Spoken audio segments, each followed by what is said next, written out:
The sky pressed low over the bitter root swollen with snow that had not yet fallen, but felt heavy enough to crush bone. The cold bit sharper than any wolf. It stung like regret. A rusted bucket clanged in the wind somewhere behind the broken fence, but Anika Whitefeather did not turn. She kept walking, boots cutting deep into the frozen dirt, a bag of flour dragging behind her like another child she could barely carry. Her baby coughed against her shoulder, a raw, wet sound that didn't belong in lungs so small. She pulled him closer beneath the ragged blanket, kissed the tiny patch of skin near his ear, then said softly, almost without breath, "Don't start crying, little bird. I don't got room for crying. Not right now." The wind answered for him, hollow and cruel. The other 5 children trailed behind her in silence, each holding something small, something that mattered, something that made no difference and meant everything. 6-year-old June carried 2 tin spoons. The twins, barely 3, clutched each other's sleeves because their mittens had long worn through.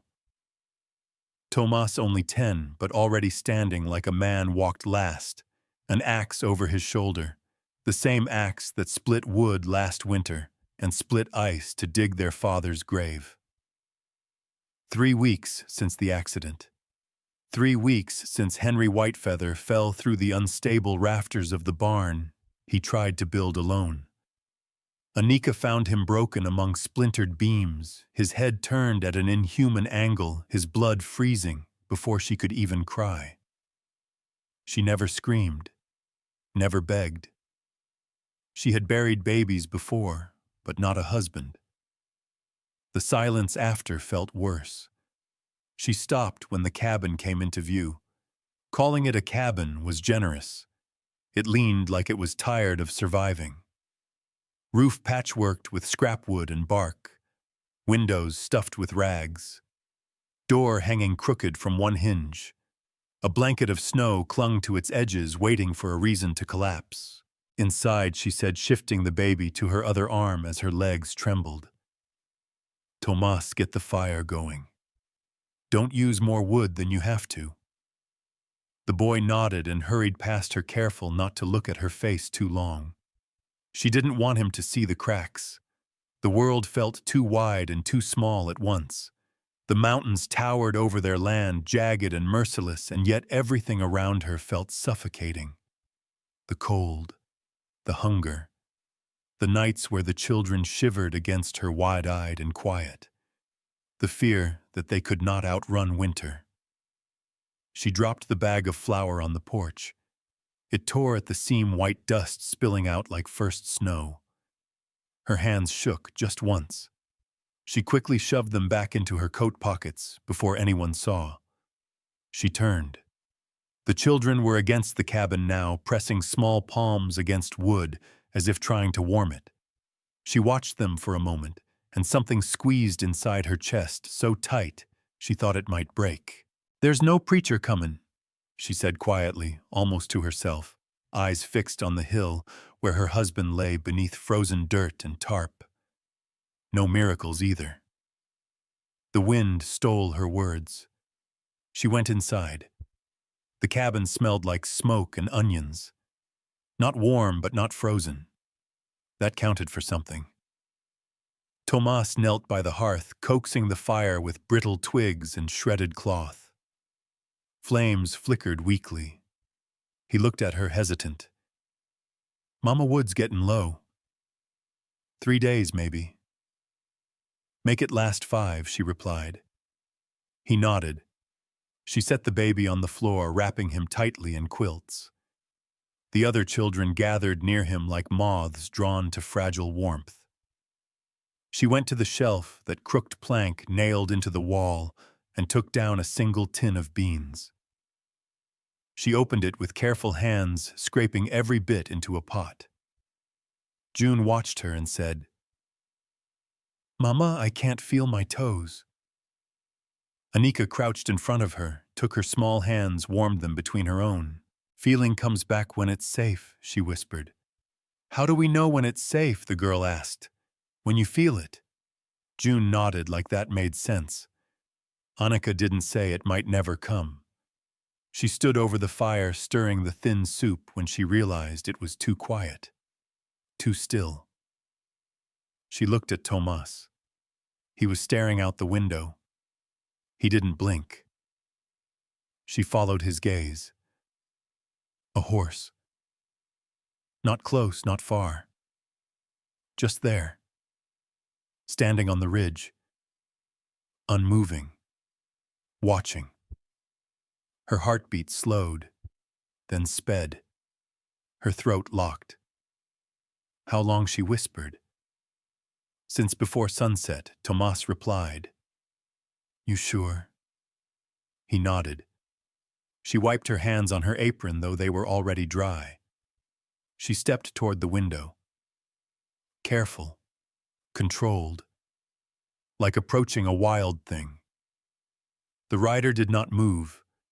He sat still like carved from the mountain itself, tall, broad, coat-worn hat low, the kind of man the wind didn't dare push. Not a neighbor, not a preacher, not a lawman.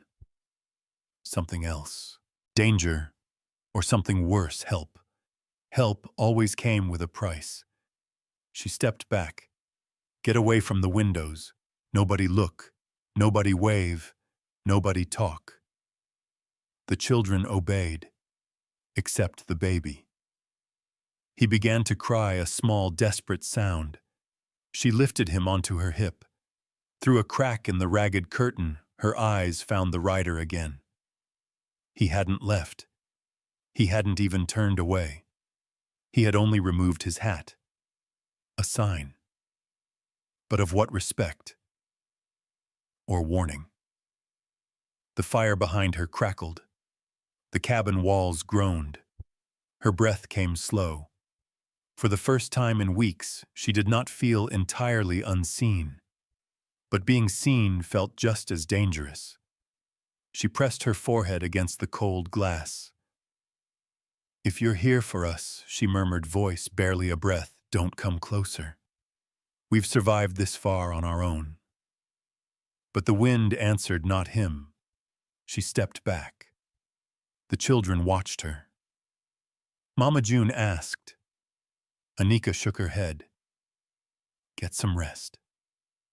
We'll figure the rest in daylight. Later that night, lying beside her sleeping children, Annika heard something faint beyond the wind. Not footsteps, not hooves.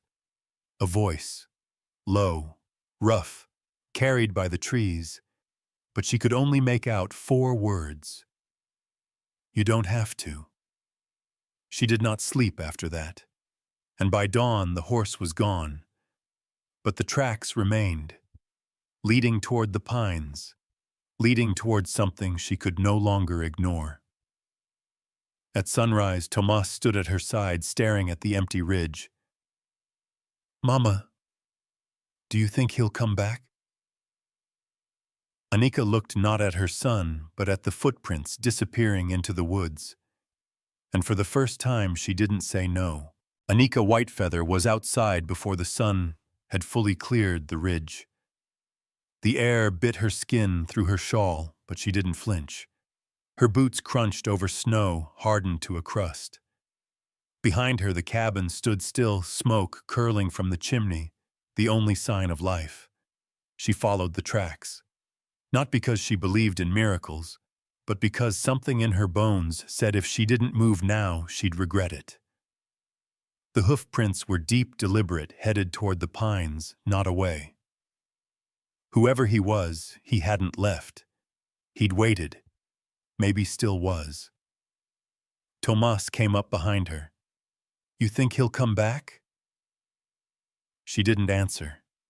She just kept walking. At the edge of the woods, a crow screamed and flew low over the tree line. Annika paused. Her fingers wrapped tighter around the baby bundled against her chest. Then came the sound. Slow, steady hoofbeats through frost. She turned. He was already dismounting. He wasn't young. His beard was streaked with gray, his face weathered and unreadable. coat torn at the elbow, boots dusted with snow and blood from something freshly skinned. He held his hat in his hands, not as a gesture of submission, but of presence. He didn't speak right away, and neither did she. They stared at each other, the silence stretching like hide pulled over a frame. Tomas stepped in front of her, small but square like a stump cut from the old wood. The man nodded toward the boy, then looked to Anika. "Ma'am," he said, voice quiet, rough, like stone scraped across dirt. "I seen you. Up on the ridge." Anika didn't blink. "And you looked like a woman carrying too much." Her jaw tightened. "Don't mean I can't carry it." He gave the faintest nod. "No, ma'am. I believe you can." Another silence. He shifted his stance, then said it soft, almost unsure. "Come with me, please." 3 words might have sounded like a demand from another man. From him, they weren't even an offer. Just a door cracked open. Anika said nothing. The baby stirred. June's face peeked from the cabin window. "Why?" Anika asked finally. The man didn't hesitate. "I got warmth. I got meat. And I ain't looking to own nobody. Just seems wrong to watch and do nothing." She narrowed her eyes. "I don't need savin'. Wasn't offerin' that," he said. "Just a place to rest where the cold don't bite so hard." Tomas looked up at her. She could see it in his face. He was tired of being the man when he was still just a boy. She looked back at the stranger. "You got a name, Boone Thorne."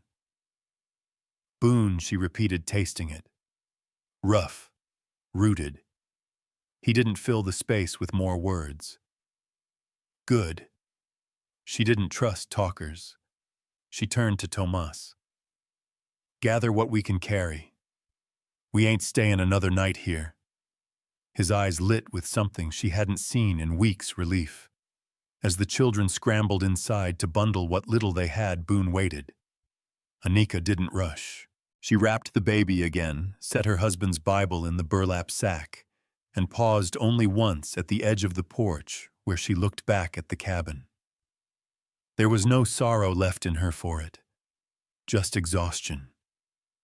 Boone had brought a wagon, nothing fancy. Just an old mule-drawn bed with straw in the back and leather straps patched with rope. He didn't offer to lift the children. He didn't touch her. He simply held out his hand for whatever they passed and hoisted each small body into the wagon like he'd done it 100 times. June clutched a wooden spoon. Tomas clutched the axe. When the last bundle was in, Anika climbed up beside Boone, careful not to let her knee touch his leg. The reins creaked in his hands. He clicked his tongue. The mule began the slow climb toward the trees. No one spoke for a long while. The wagon rocked over frozen roots and old ruts. The baby slept. Boone said after some time, "Cabin's not much, but the chimney draws clean and the door locks tight." Anika stared straight ahead. "Better than ours." "You got family out here?" he asked. "No." "Back in Kansas," she nodded. "Buried there." He didn't push. After another mile, he asked, "Your husband?" "Also buried." Boone was quiet for a beat. "Then I'm sorry." Anika shrugged. "He built the barn wrong. Climbed too high. Rafter gave. Wasn't drinking. Just proud." Boone didn't ask more. "You," she said, surprising herself. "You married." He nodded once. "Used to be. Wife and boy both passed. Winter came early. Fever came quicker. That shut them both up for a while. The woods began to thin. A clearing opened. And there it was. The cabin. It leaned into the hill like it belonged there, smoke rising gentle from the chimney. A barn slumped behind it, patched and weathered. Anika didn't speak, but something in her shoulders dropped. Boone tied the mule and stepped down, then held out his hand, not for her, but toward the wagon bed. The children clambered out, stumbling stiff-legged from the cold. Anika stepped down on her own. She followed Boone into the cabin. Inside, warm, lived in. 2 beds, a cast-iron stove, a table built from sawed barnwood, the smell of tobacco stew and pine soap. Boone gestured toward the bigger bed. Yours and the young'uns. Take what space you need. She nodded. He ladled stew into bowls and passed them to the children. No prayer, no chatter, just eating. Anika didn't touch hers. Boone noticed, but didn't comment. After a while, he said low and plain, "You don't owe me anything." "I know," she said. He cleared his throat. "You're safe here." She nodded.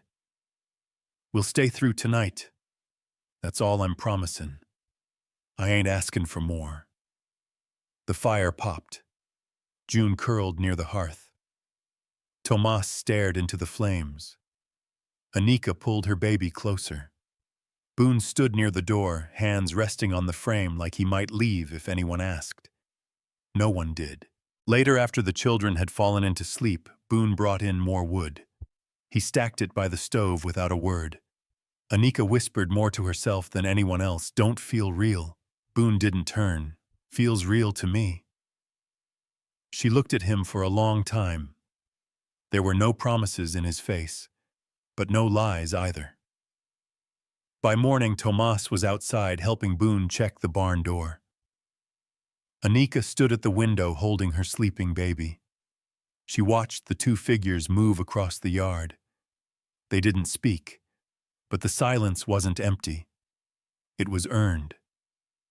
Boone walks in snow in his beard and says, "This ain't much, but nothing here wants you dead." And Anika, holding her baby, looks around the cabin for the first time.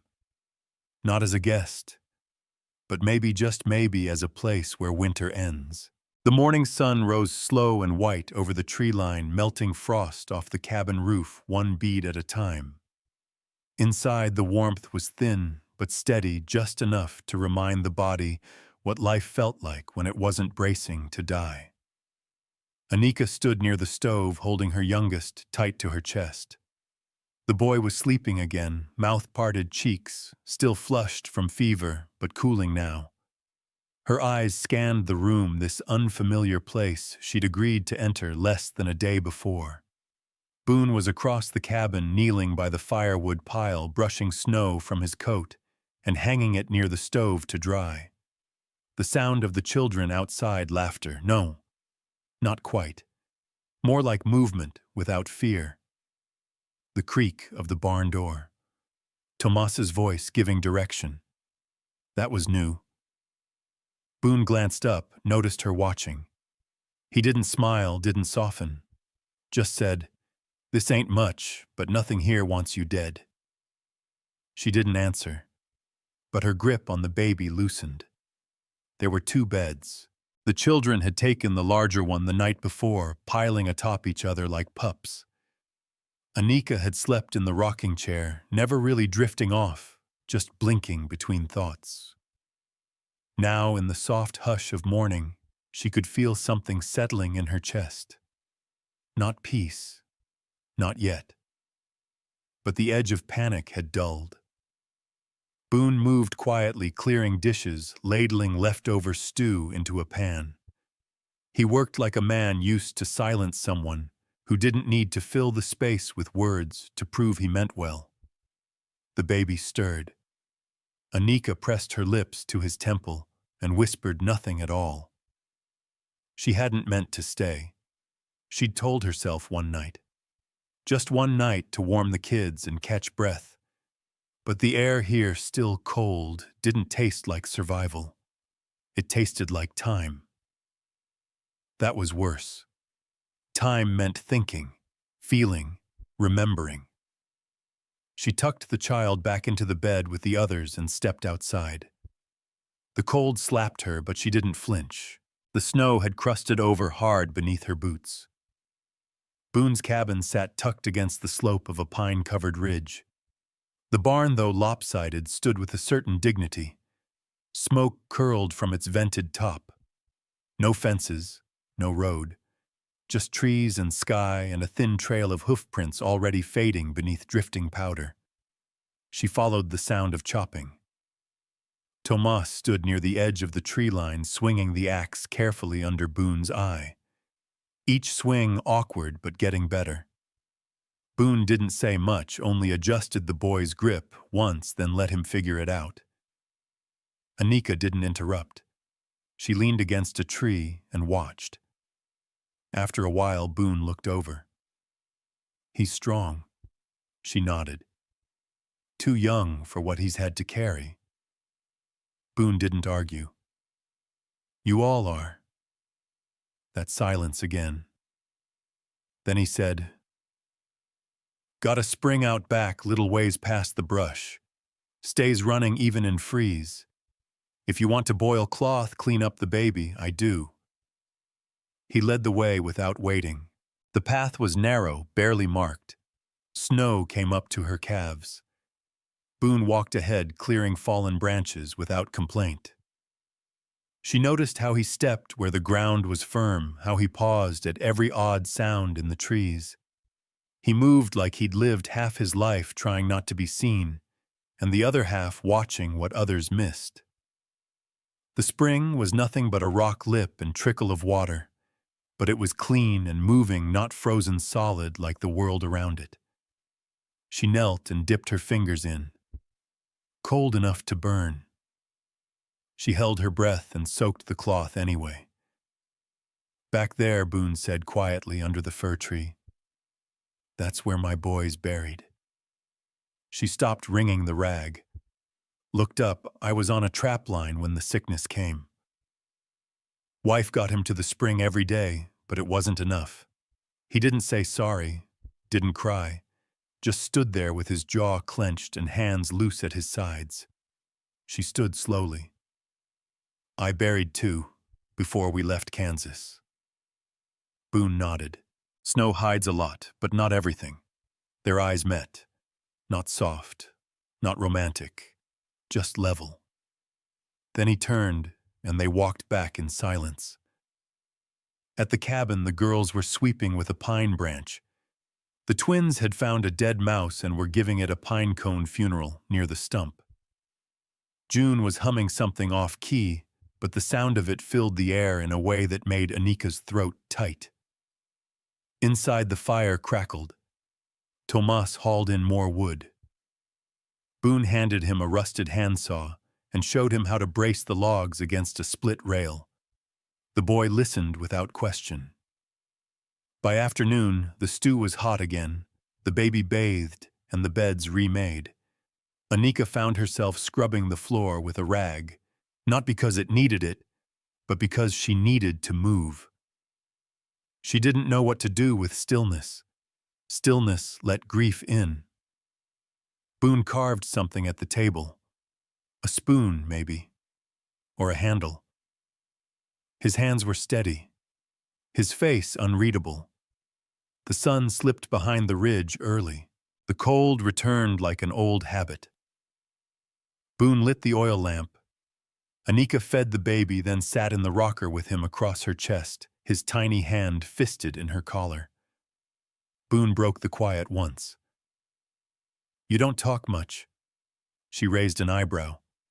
"Neither do you." He allowed a ghost of a smile. "Guess we'll get along then." That night no one cried. The fire burned low. The children slept without clinging. Anika did not sleep in the chair.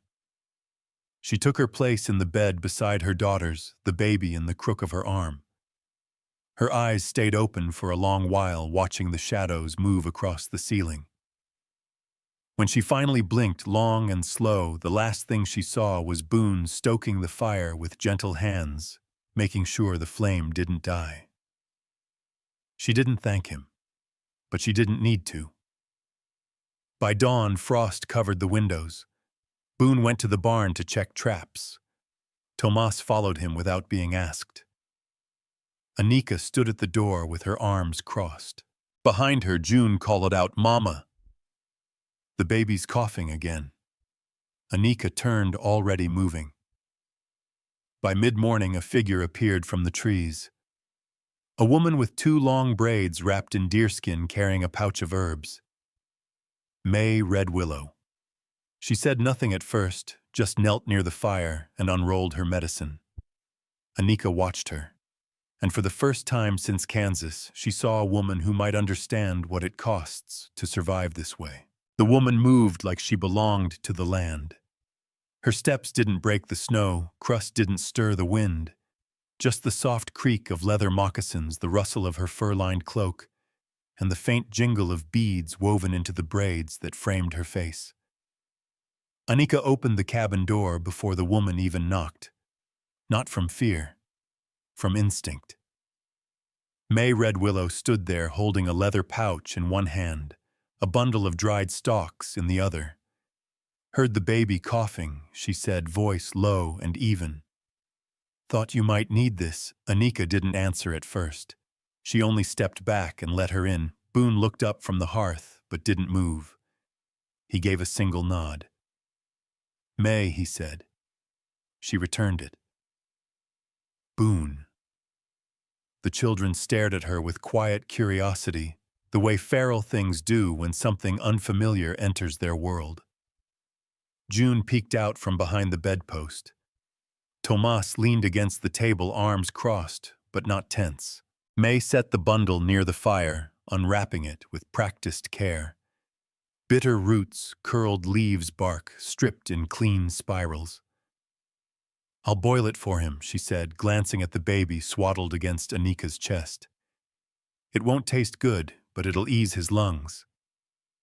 Anika finally spoke. "You live near here?" May gave a small nod. "About 3 ridges east. My husband built the lodge before he passed." When May didn't flinch. 2 winters back. Anika looked down at her son. His chest was rising too fast. She shifted him gently, then moved toward the pot without another word. The fire popped. Boone handed May a tin cup filled with boiled snow. She dropped the herbs in, stirred slowly. The smell filled the cabin, sharp, piney, something like crushed mint and earth. "What's your name?" June asked, her voice small but curious. "May Red Willow," the woman said, not looking up. June nodded solemnly. "I like that." May smiled with the corner of her mouth. "Thanks, little one." When the tea was ready, Anika sat on the bed, unwrapped the baby's blankets, and cradled his head in the crook of her arm.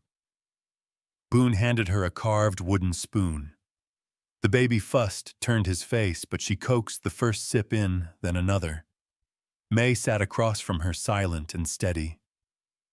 "He's strong," she said. "If he wasn't, he'd already be gone." Anika didn't reply, but her shoulders shifted slightly, as if shedding some weight she hadn't realized she carried. The baby whimpered once, then settled. His breath, still ragged, began to slow. May took a breath, then spoke without looking up. "Some roots don't die. They just sleep till they're needed." Anika's eyes flicked to her. "You mean the herbs?" "I mean people like us."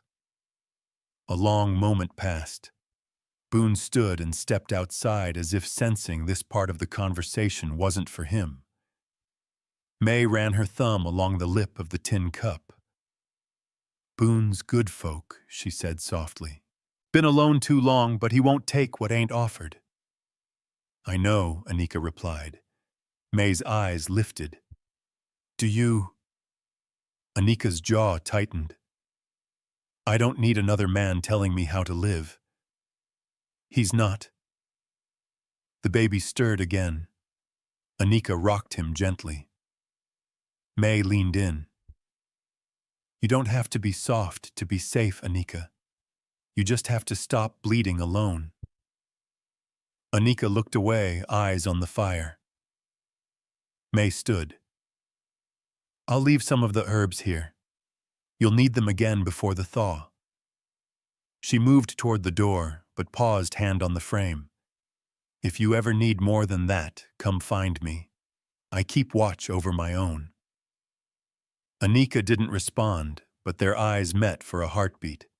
It was enough. May stepped out into the snow, disappearing into the trees without a sound.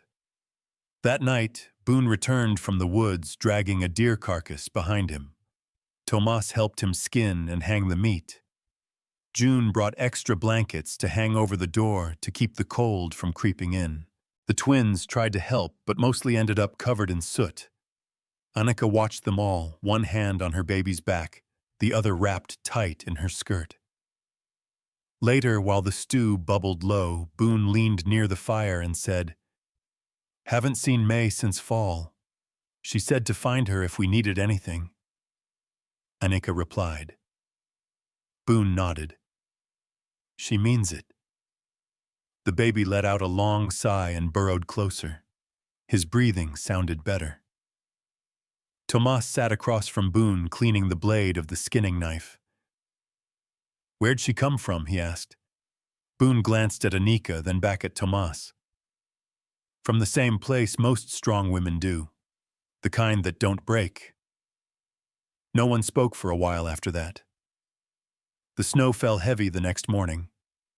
Boone went out to check the trap lines. Tomas begged to go with him. Anika allowed it with a firm stare and a warning to listen. She stayed behind, boiling rags, scrubbing the floor, refolding the children's quilts with care. Each small task held purpose. Each motion gave her body something to do, while her mind paced behind her ribs. When Boone and Tomas returned, they carried 2 rabbits and a look between them that hadn't been there the day before. Not trust. Not yet. But mutual recognition. That night, Boone set the traps again. Tomas carved a set of notches into the barn door to mark the days. Anika stepped outside just before dusk. The world was silent, thick with white. She closed her eyes and breathed in the scent of wood smoke and snow and pine. It didn't feel like home yet, but it didn't feel like Kansas either.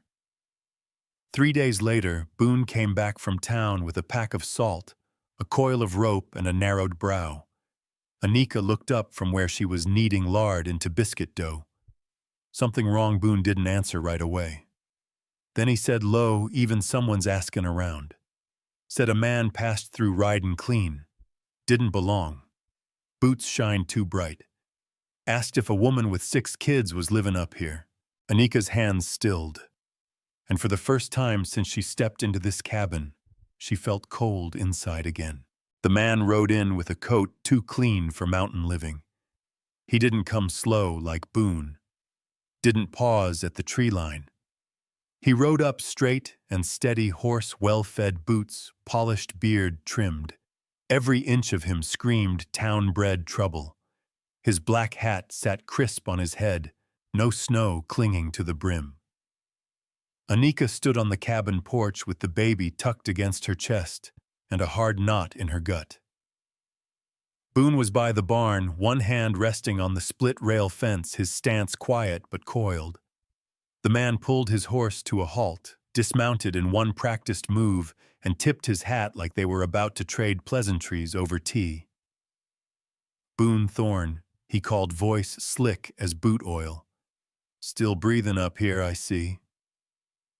Boone didn't answer right away.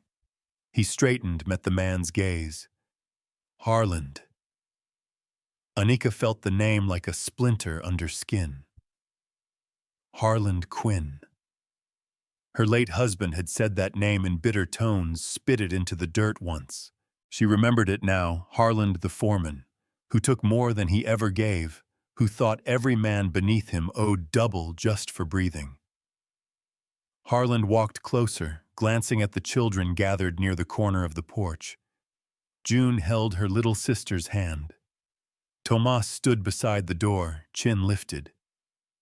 "Well now," Harlan drawled, "don't this look cozy? Didn't think you had it in you, Boone.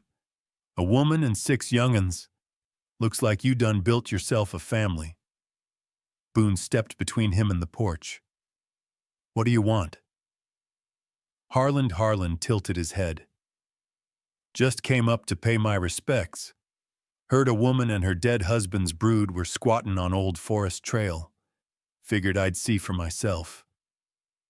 Anika's voice came sharp, steady. "We're not squatters." Harlan turned to her, smile thin.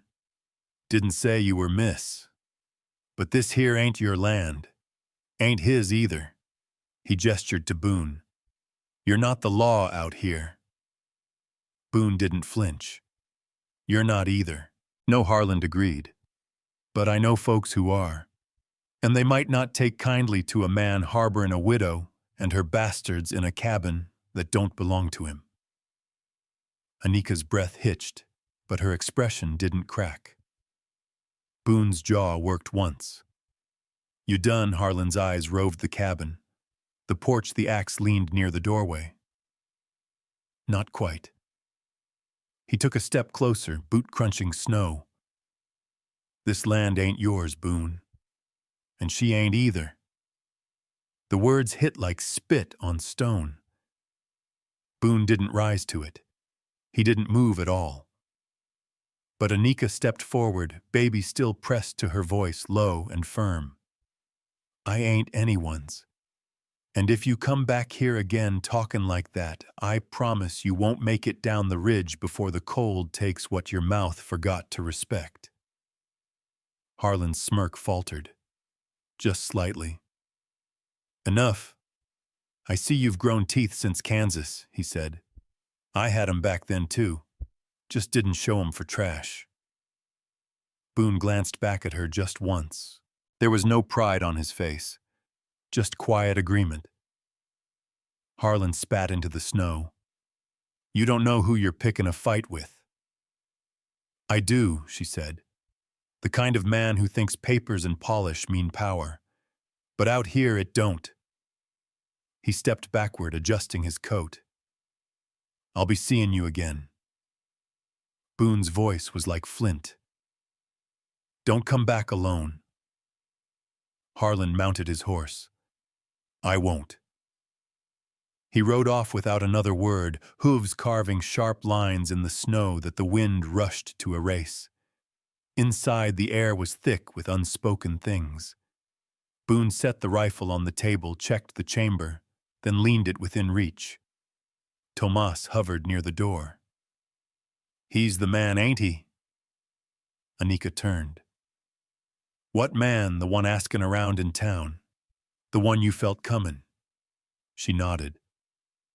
Boone poured water into the kettle, voice calm. "He doesn't scare easy, but he scares smarter men." Anika sat slowly near the fire. The baby had fallen asleep again.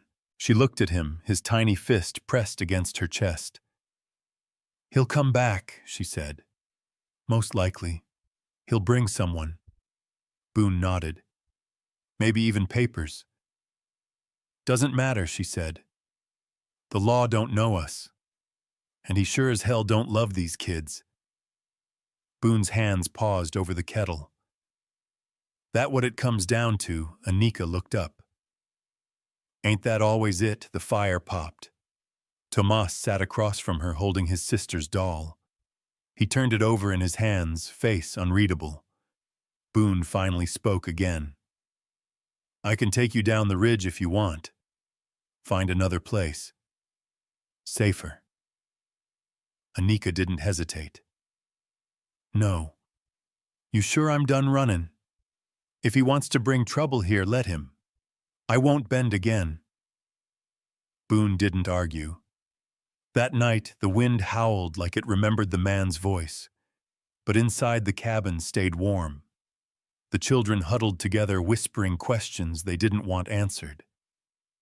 Anika sat in the rocker with her baby eyes fixed on the flame. Boone sat near the window, rifle across his lap. They didn't speak much. but they didn't have to. The next day, May came with extra roots and a look that said she already knew. "You'll need more than medicine soon," she said. Anika nodded. "I know." The children were quiet that week. Boone began teaching Tomas how to trap rabbits, how to tell fresh tracks from old ones, how to breathe steady when taking a shot. One morning, Tomas brought home his first kill, a rabbit clean hit. He didn't smile, just held it out to his mother.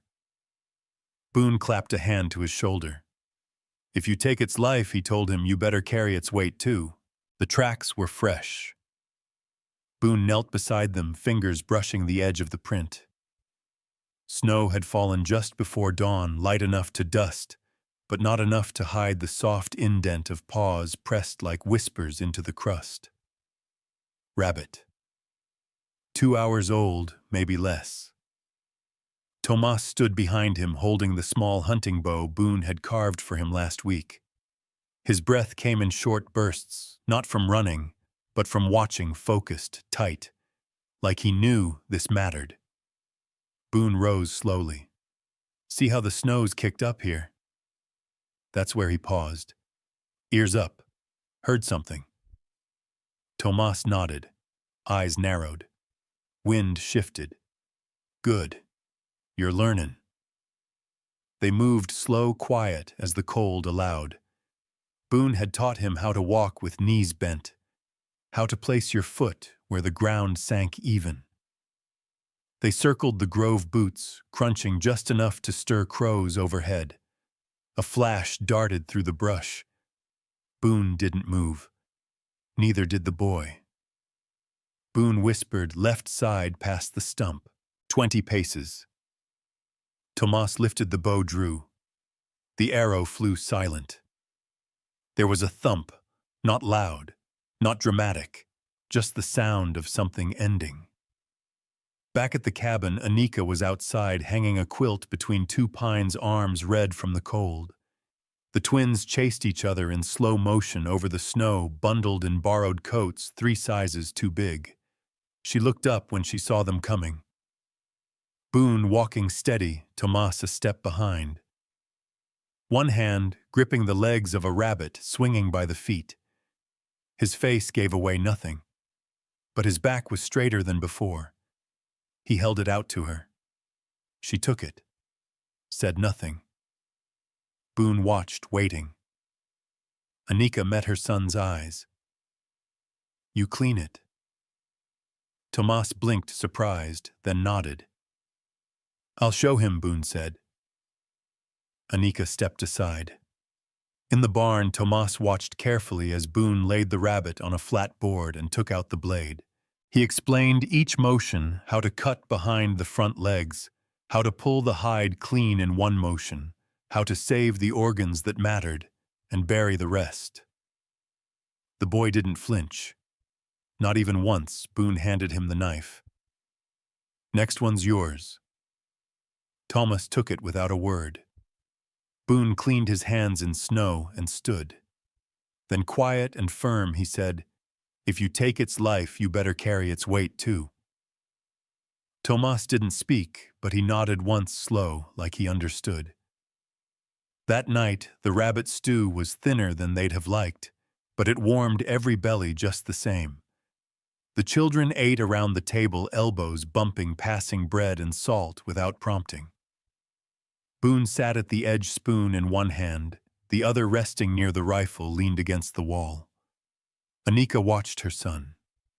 He wasn't smiling, but something about him had changed. Not just pride, purpose. Later, after the little ones had fallen asleep, Anika stepped outside to shake out the quilt she'd left on the line.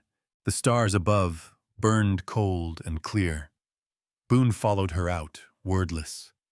He stood a few feet away, his hands buried in his coat pockets. "You teach him good," she said.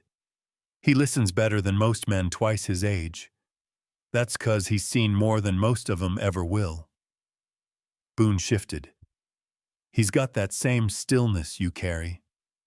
She turned slightly enough to see his face. That a compliment? only kind I know how to give." She smiled, but it didn't reach her eyes. "I don't want him to harden too fast. But this world don't give him another choice." "No, it don't." The wind shifted. Somewhere in the trees, an owl called out. Anika turned toward the dark tree line. "You think Harlan's coming back?" Boone didn't answer right away. Men like him don't forget when a woman makes them look small.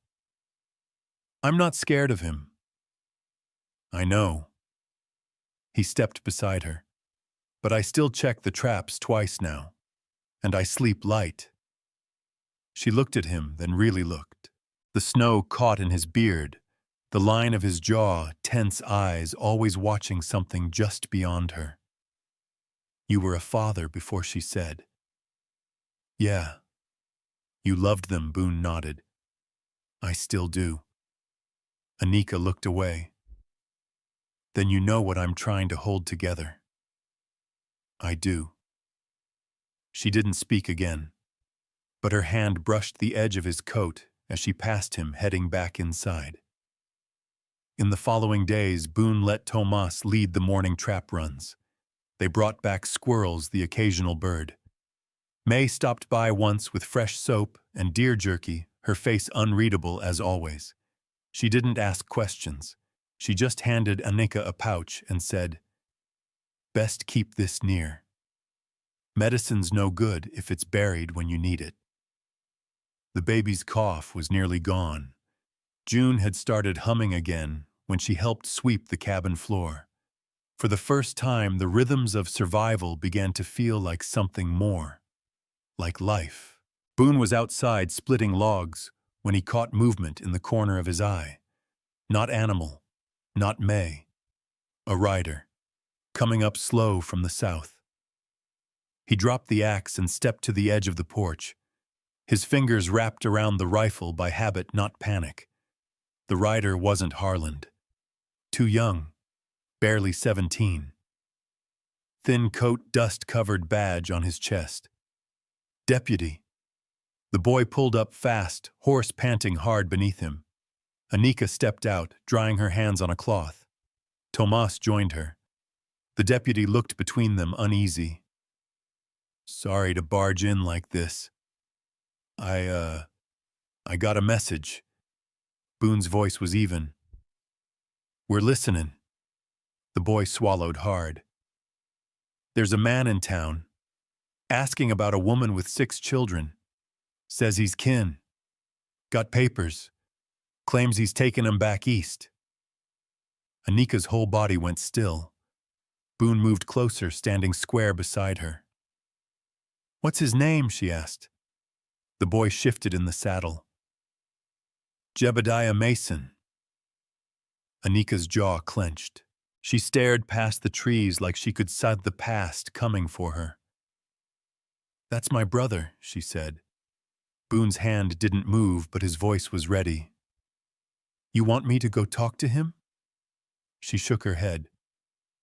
"No, I'll do it." The deputy hesitated. "Ma'am, he don't seem the kind to take no real easy." Anika looked at the boy like a wind-carved cliff face. He never was. That night, Boone fixed the loose latch on the cabin door. Anika sat near the fire, rocking the baby. The older children were quiet, sensing something shifting again. Outside, wind stirred against the walls. "We might have a storm," Boone said. Anika didn't look up. "We already do." The storm came in low and fast, rolling over the Bitterroot, like a beast on all fours. By dusk, the air had thickened, wind howling through the trees with a voice old as the land itself. Snow didn't fall in soft flurries. It slammed sideways, sharp and angry, coating the cabin in ice like it meant to seal them in for good. Inside, Boone moved with calm precision, boarding the windows with leftover planks and tying thick cloth under the doorframe.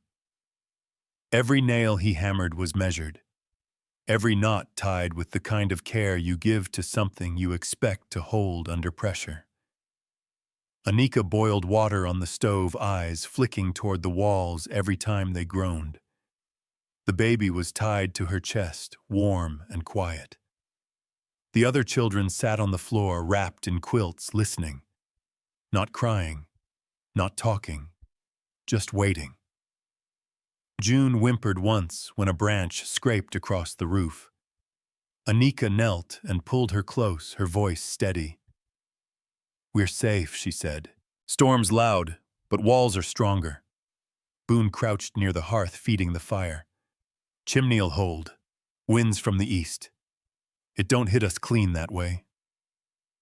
Tomas stood near the window, watching the trees bend like thin reeds.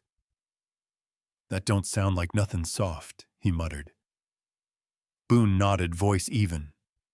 "It ain't." The fire snapped. Sparks kicked into the air like startled birds. The baby stirred. Anika rocked slowly, her palm pressed flat against his back. The storm struck again, louder this time. A hard bang hit the roof, something heavier than a branch. The youngest twin shrieked. Boone rose fast, checked the ceiling for leaks, his hand running along the beams. He turned to Anika, saw her already pulling the children toward the center of the room.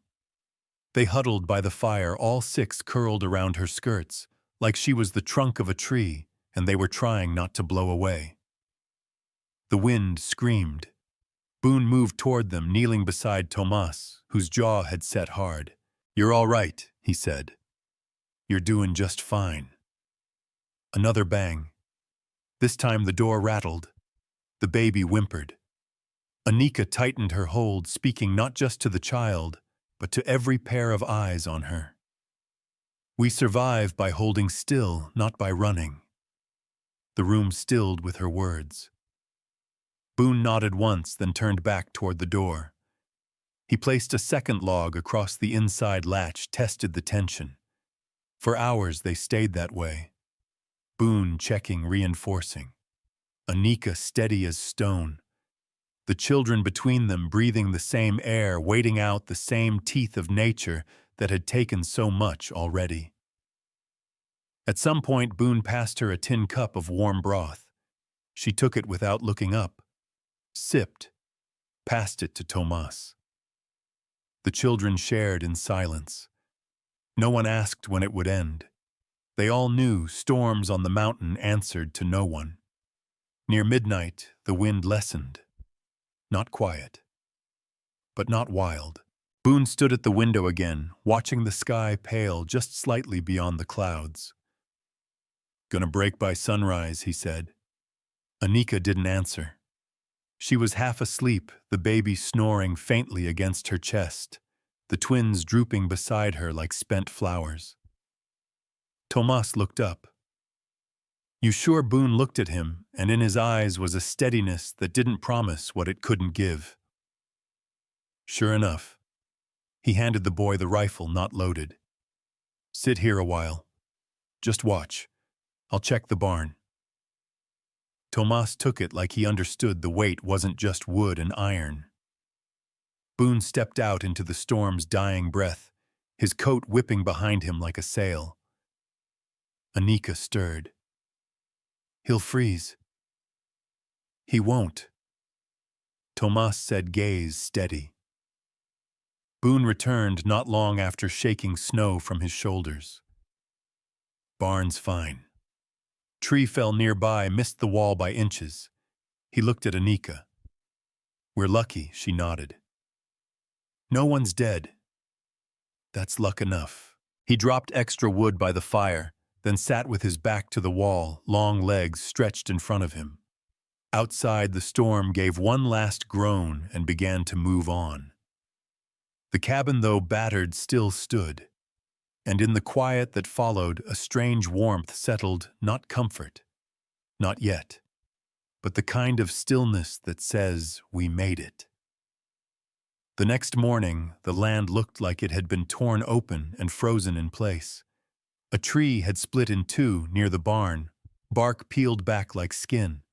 The chicken coop was buried, the garden beds drowned.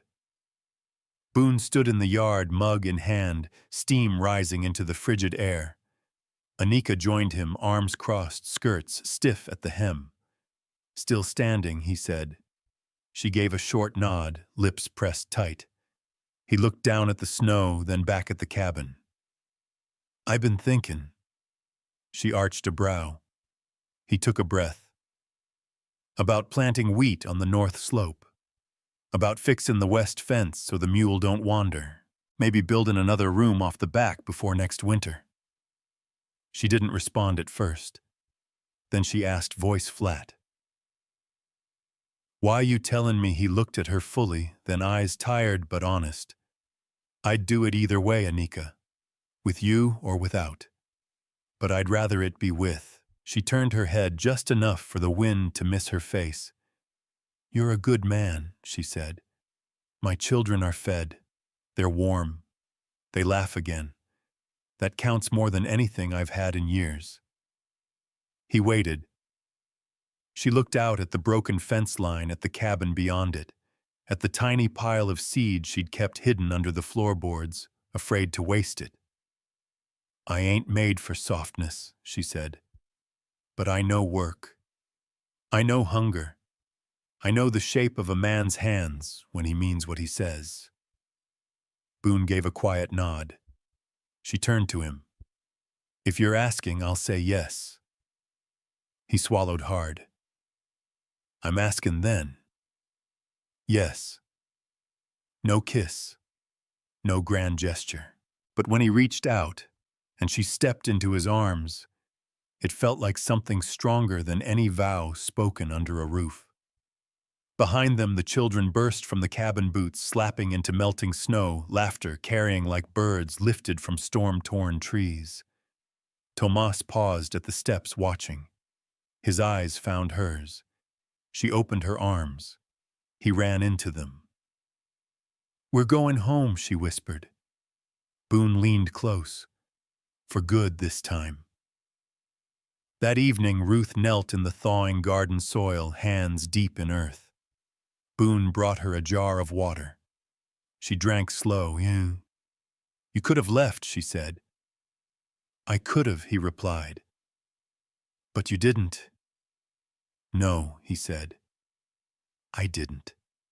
Her fingers brushed his. That night in the dark, she placed his hand gently over her belly. And for the first time, she let herself hope. The ground was still half frozen, but Anika didn't care. Her fingers sank into the damp soil anyway, breaking up clumps, clearing space for what might grow. She moved slow, methodical, the way she always did when something heavy sat in her chest. The storm had passed, the air had softened, and patches of brown earth peeked out from the drifts like bruises healing. Boone stepped down from the porch, 2 jars in hand, one with water, one with pickled onions May had traded last week. He crossed the yard and crouched beside her, setting them down. "You ought to take it easy," he said, voice low but steady. Anika didn't stop digging.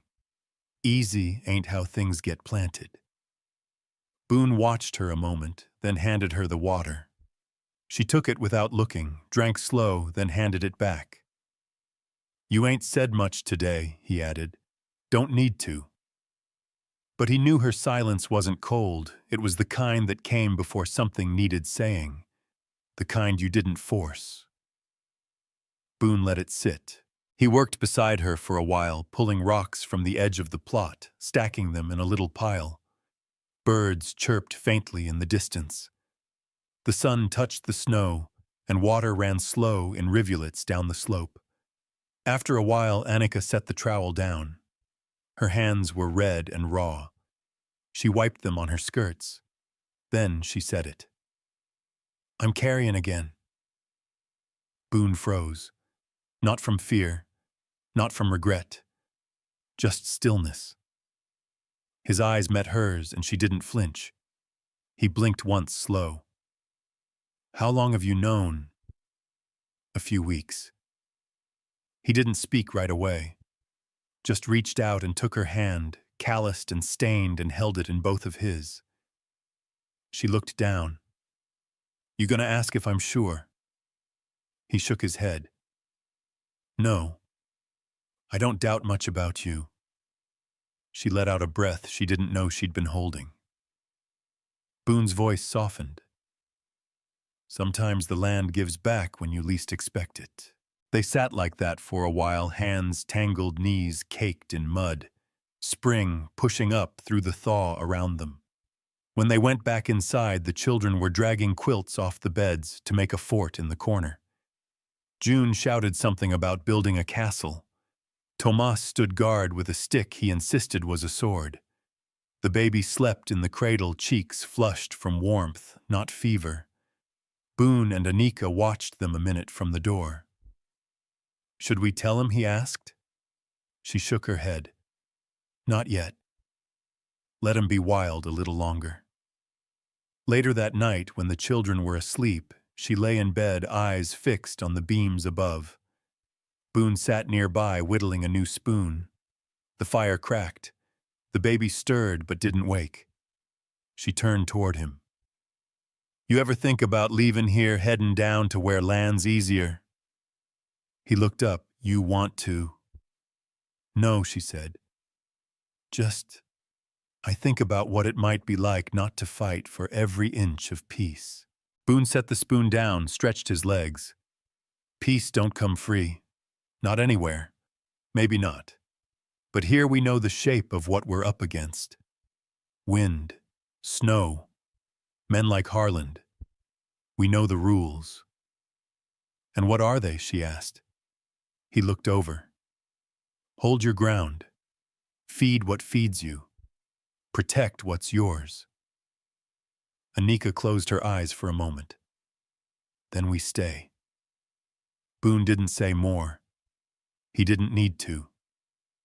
The next day, May arrived with a basket slung over her shoulder and something different in her eyes. She stepped inside without knocking as always and said, There's word from down the ridge. Harlan's been talking in town again. Anika tensed. Boone stood behind her. What's he saying? May set the basket down. Not much that's true, but enough folks are starting to listen. He's got Jebediah with him. My brother Anika's voice was flat. May nodded. They're saying you stole the kids. That Boone's holding you here. That maybe you ain't fit to raise 'em out here in the woods. Boone let out a slow breath, hand tightening near the knife at his belt. Anika stepped forward. That man's never lifted a finger for these children. He left me to rot in Kansas, married off at 16 to a man 20 years older just to settle a debt. I know, May said, but the law don't. They comin'? Boone asked. Not yet, May replied, but soon. He's riling up a deputy, trying to get papers signed, talking about custody and welfare. Things folks with soft hands say when they want to look like they're doing right. Anika crossed her arms. He ain't taking them. Boone stepped beside her. He'll have to come through both of us. May looked at them, then down at Anika's stomach. Her gaze lingered just long enough. You sure you're ready to fight again? She asked quietly. Anika didn't hesitate. I ain't stopped fightin' since the day I buried my firstborn. May gave a small nod. Then I'll stand with you. She turned to Boone. You've got 3 days, maybe less, before someone comes up that trail looking to enforce paper over blood. Boone looked at Anika. Then we get ready. That night the wind shifted again, warmer, yes, but carrying something else. Change. Boone sharpened blades by lantern light. Tomas sat beside him watching. The boy didn't ask questions. He just listened. Anika packed a small satchel with what mattered most: cloths for the baby, the dried medicine May had left, and one worn letter from her husband that she still hadn't had the heart to burn. She stepped out into the night boots, sinking into thawing earth. The stars were clear. The ridge stood tall, and below it trouble was climbing. But so was she. At sunrise, a rider crested the edge of the tree line. Not Harland. Jebediah. His beard was trimmed. His coat was fine. But his face looked like stone. He dismounted slow. Boone opened the door without fear. Jeb looked past him straight at his sister. "Annika," he said. She stepped forward, belly hidden under her coat, voice like flint. "You picked the wrong mountain to come climbing." The hooves cracked over frost-thawed mud like gunshots. The rider didn't slow as he crested the ridge. He came like a man with purpose, not welcome. Like someone raised on the idea that blood always got the final say. Annika stood in the doorway, the baby pressed against her chest, Boone at her back. Tomas, flanked by the twins, held June's hand and didn't blink. The man dismounted without help, tossed his reins over the hitching post like he owned the land. He wore a city coat, wool-lined, clean-stitched, dyed with money. His boots weren't made for snow. His hands were soft, but the scowl on his face tried to make up for it. Annika, Jebediah said. He didn't smile. She stepped down onto the porch.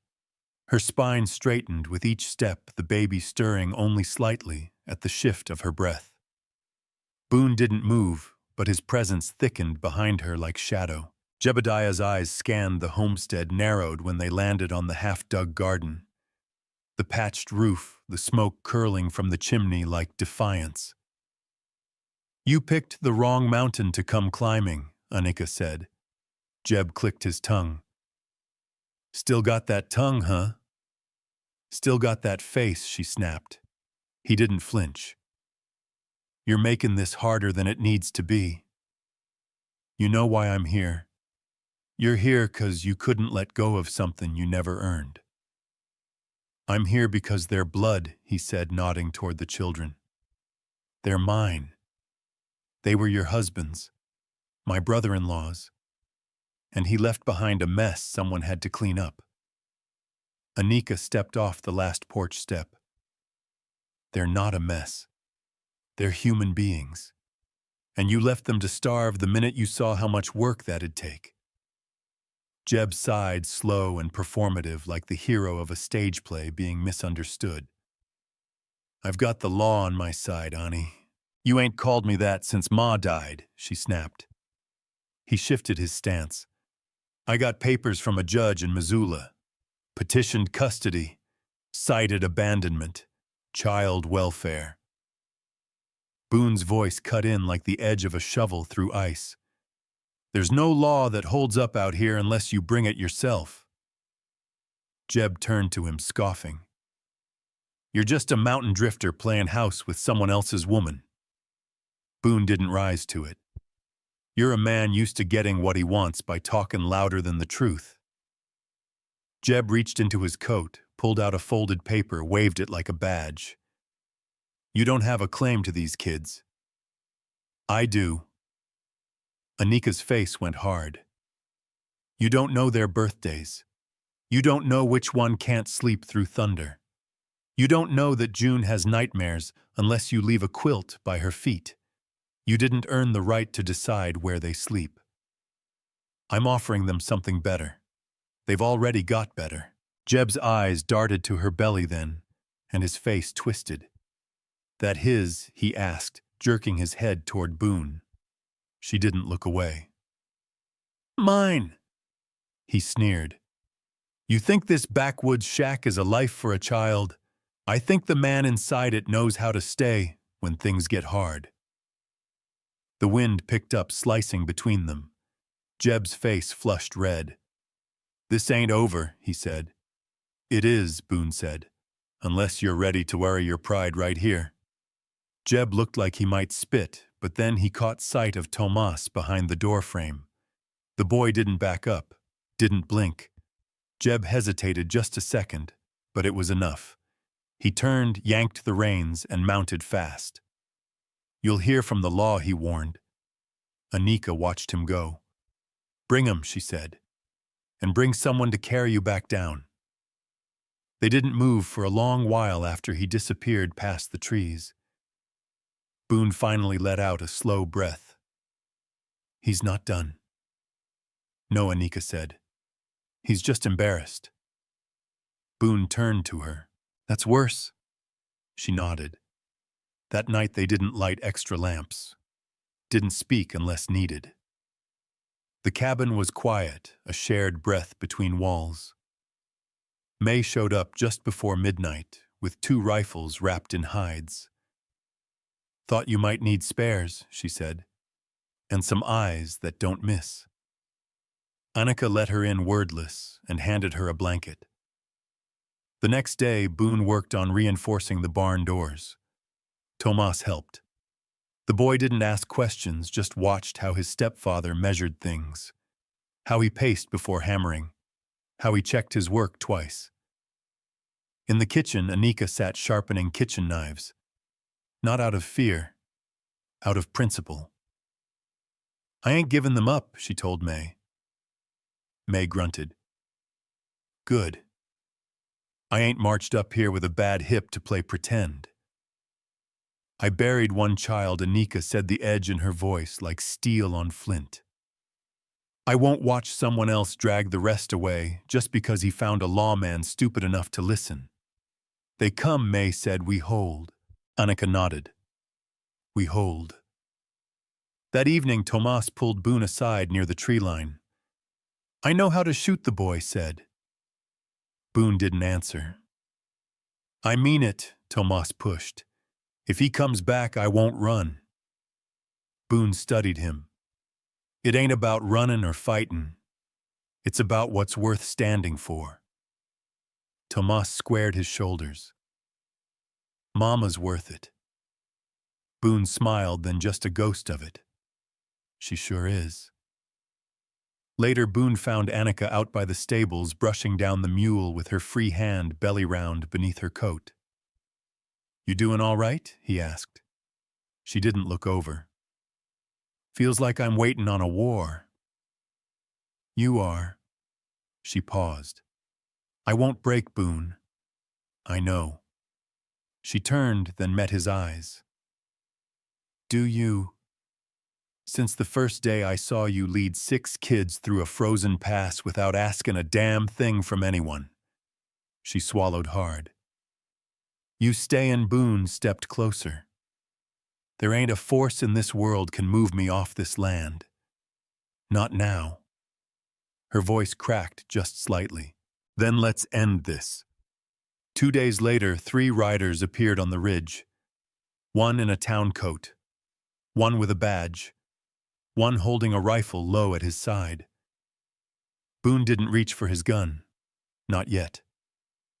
But inside the cabin, Anika was already setting the baby down. She tied her boots tight, braided her hair back, and placed the worn carving of her late husband's cross in the baby's cradle. Then she stepped outside to meet them. The sound of hooves came long before the men crested the ridge.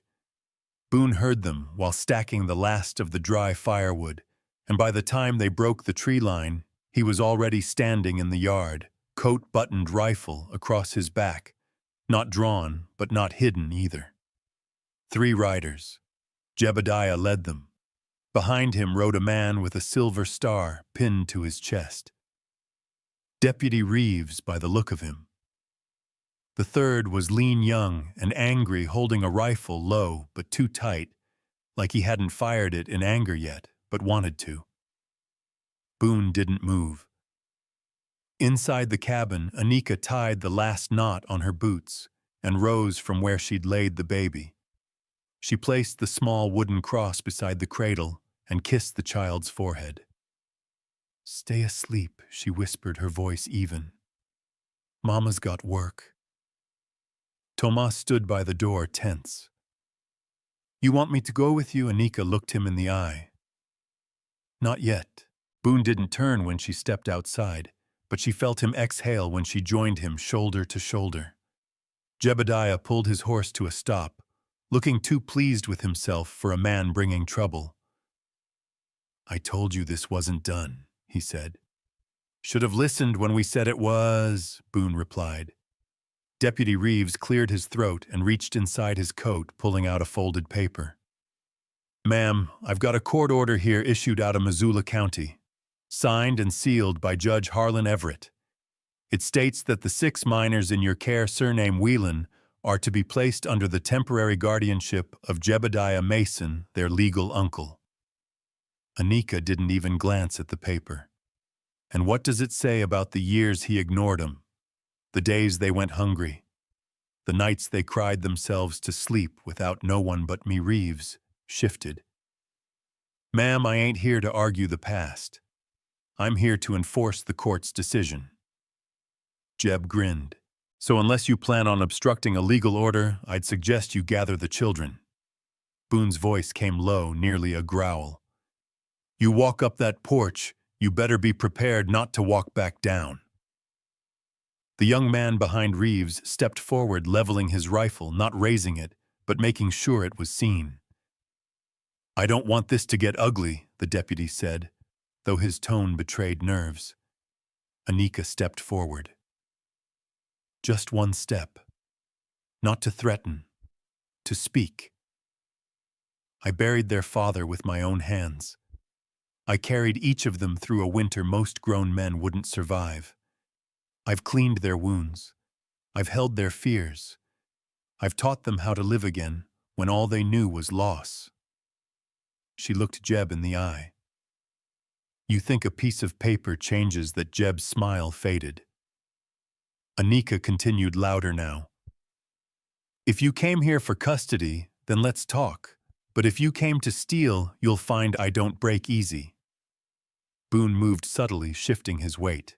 Tomas had stepped out onto the porch, now holding the unloaded rifle Boone had carved for him. Not to fight. To stand. The deputy hesitated. This order ain't optional. No, Anika said. But neither is the truth. May stepped from around the cabin, then surprising them all. She held her cane in one hand, but her other gripped her own rifle, not pointed but steady. I can testify, she called. Ain't no judge in this state wouldn't hear what that woman's done to keep those children alive. Reeves turned toward her, eyes narrowing. And who are you, midwife? Healer. Witness. And unlike him, she nodded at Jeb. I don't vanish when folks get hungry. The deputy looked uncertain now. Still, the order says. Boone took a slow step forward. You enforce that order on dead facts, and you're complicit in a theft. These kids ain't orphans in the eyes of this land. They've got a mother who never quit on them. Jeb kicked his horse forward a few steps. You people don't get to decide what's lawful. Anika turned to the deputy. How many women you know run 6 children through snow and wolves to keep 'em alive? Reeves opened his mouth, then closed it. Anika stepped closer. You want to do right. Then take that paper back and tell your judge to come see for himself. Let him smell the firewood, see the meals we've cooked, look into their eyes, and ask if they want to leave. Reeves swallowed. His voice was quieter now. You refusing the order? I'm refusing to give up what's mine without a real fight.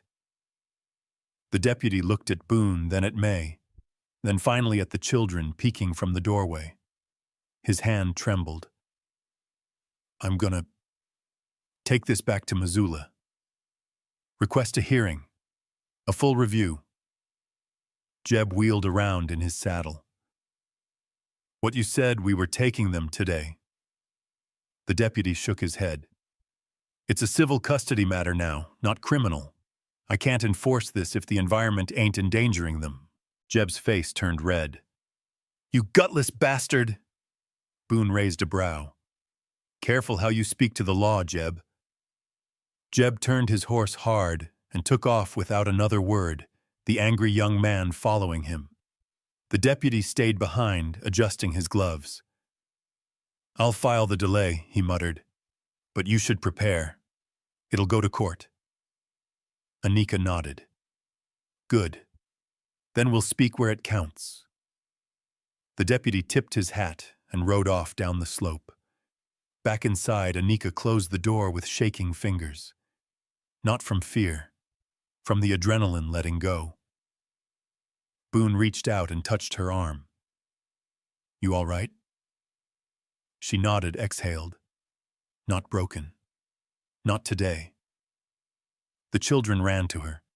Tomas hugged her waist without a word. June held onto her skirt. May leaned against the doorframe, smirking.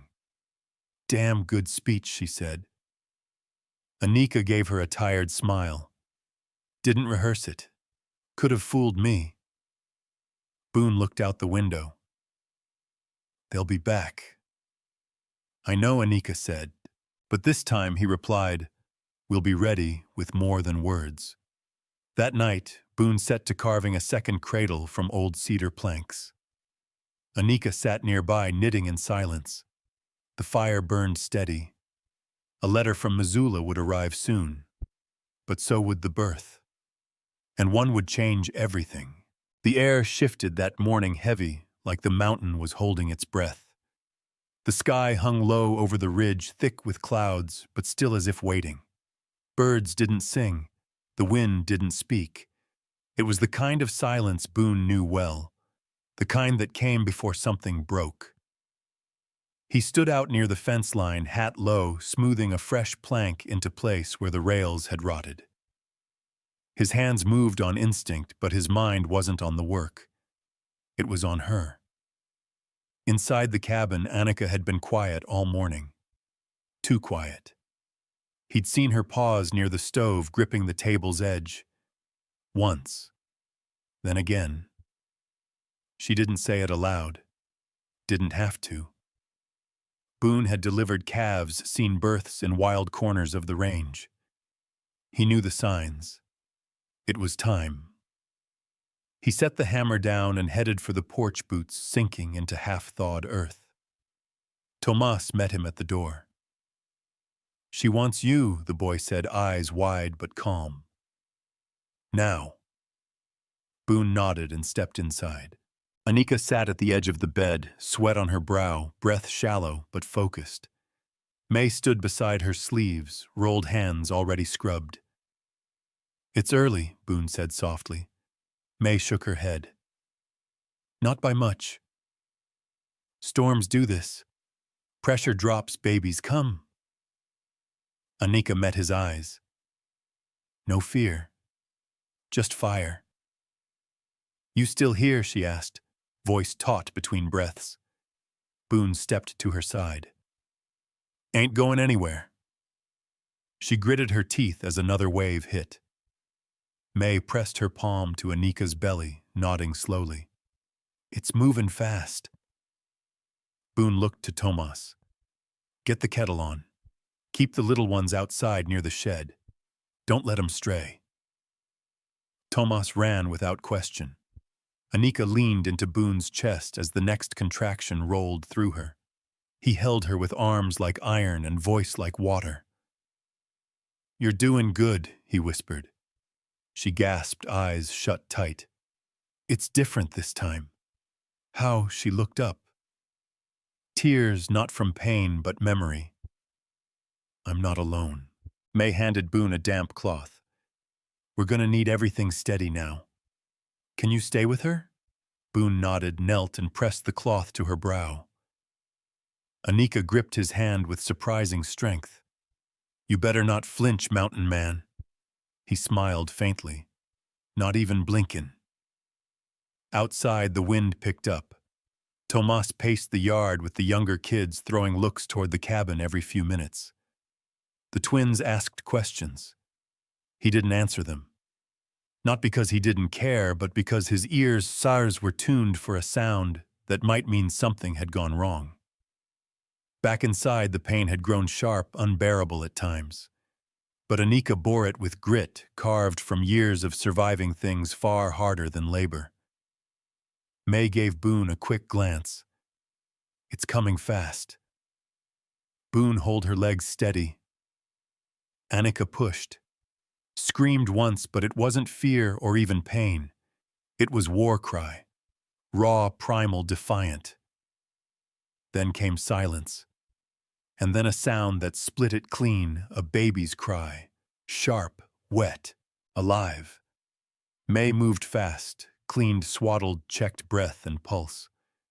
Boone couldn't speak. He stared at the squirming life now in Anika's arms, her face soft with exhaustion, and something close to peace. It's a girl, May said. Anika blinked slow, her voice nearly gone. She looks like her brother. Boone sat beside her, barely breathing. She's strong, she had to be, Anika murmured. She's mine. May handed Boone a clean cloth. Wrap her close. Let her know what kind of hands she came into. He did gently, reverently, and when the baby's tiny fist curled around his thumb, his throat tightened. Anika looked up at him, eyes glassy. You still want to stay? Boone didn't hesitate. I didn't build a home to walk away when it gets tested.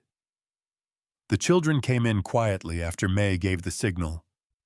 June tiptoed to the bed, her face lighting up at the sight of the baby.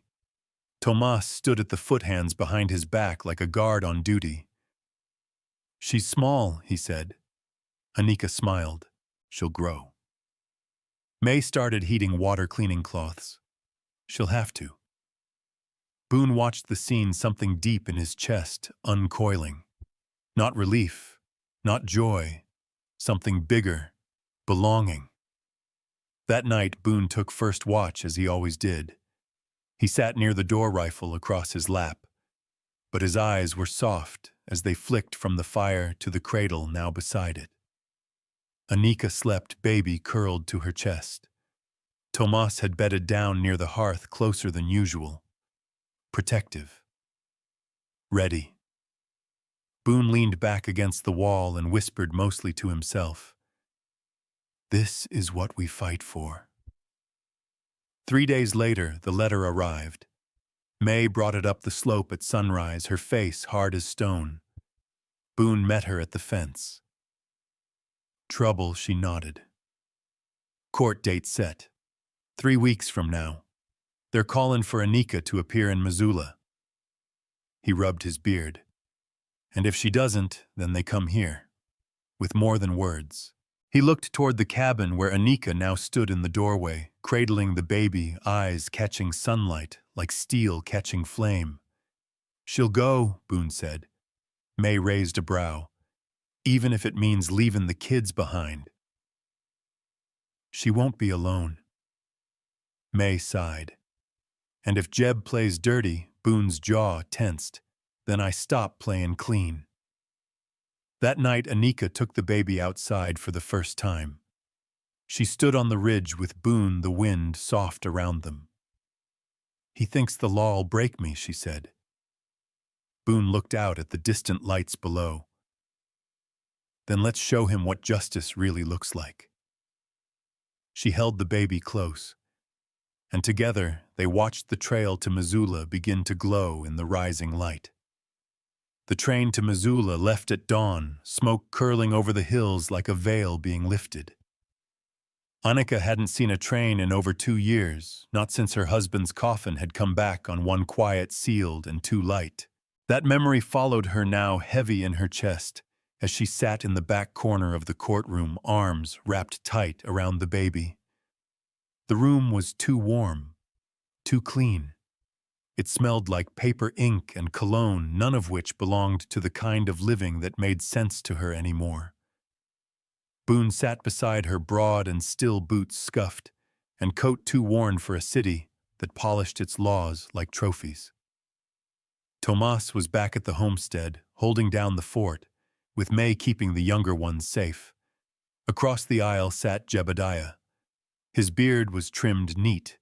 He wore a navy blue coat that hadn't seen dust, and he kept one hand on a stack of legal papers like they were weapons. The judge, a wiry man with half-moon spectacles, adjusted his glasses and cleared his throat. This is a custody hearing regarding the 6 minor children formerly under the care of the late Jeremiah Whelan, present Mr. Jebediah Mason, uncle to the children and Mrs. Anika Whelan, their mother by marriage and current guardian. Anika didn't flinch. She just held the baby tighter. Mr. Mason, the judge began, you've filed for legal guardianship, citing instability, unsafe conditions, and abandonment by the mother. Do you wish to speak? Jebediah stood. Yes, Your Honor. These children were left in dangerous wilderness. No proper schooling, no medical care. Raised in a shack with a man who's not their kin. I'm offering them structure, future, legitimacy. He sat with a smug tilt of his jaw. The judge turned to Anika. Mrs. Whelan. Your response? She rose slow, baby still in her arms. She didn't speak from notes. She had none. Only the truth and the fire to carry it. I carried 6 children through a mountain pass, with frostbit hands and a buried husband. I fed them with what I could find, protected them from wolves, and gave them warmth when the world forgot us. Boone didn't rescue us. We rescued each other. The courtroom was quiet. She looked directly at the judge. They ain't blood, but they're mine. Not because I gave birth to them, but because I didn't quit on them, and they didn't quit on me. The judge leaned forward. And what of Mr. Boone? She glanced at Boone, then back. He came to us when we had nothing left. He never asked for thanks, never took what wasn't his. He built a room for them before he built one for himself. He stood at the door with a rifle when a mutt came to take them. He's their father in everything that matters. Boone's eyes flicked to the floor. The baby squirmed in Anika's arms and let out a soft sigh. I don't want money, she finished. I want them to grow up knowing they were worth fighting for. The judge sat back in silence. Then he cleared his throat. This court recognizes that legal guardianship isn't just blood or tradition. It's commitment. It's presence. It's love sustained through hardship. Based on the testimony submitted letters from your community and the fact that none of the children expressed desire to leave your care. He looked up. Custody remains with Mrs. Anika Whelan. Case dismissed. Anika didn't move, didn't breathe, until Boone placed a hand over hers. Then it hit her all at once. The weight lifting, the mountain shifting. The breath she'd been holding since the day her world collapsed, finally released. Outside the courthouse, Jebediah caught up to them on the steps.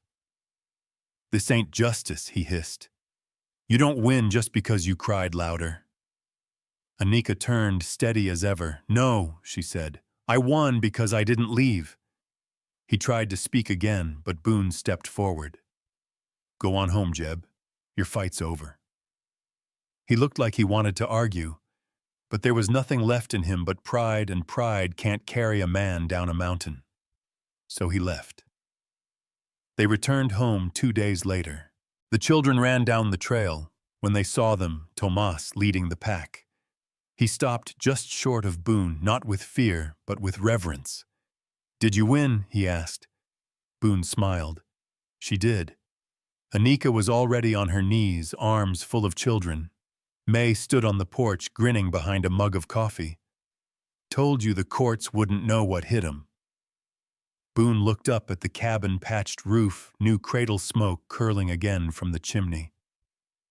Looks like we've got ourselves a life, he murmured. Anika stood brushing dirt from her knees. Not just a life, she said. A home. That night they sat around the fire, all 8 of them. No one talked much. They didn't need to. Laughter replaced worry. A song rose from one of the twins. June danced with the baby in her arms. Boone carved a new spoon. Anika stitched a new quilt. The wind blew soft across the ridge like the mountain had finally exhaled. And in the hush between night and dawn, Anika whispered to her sleeping child, "We don't run. We root."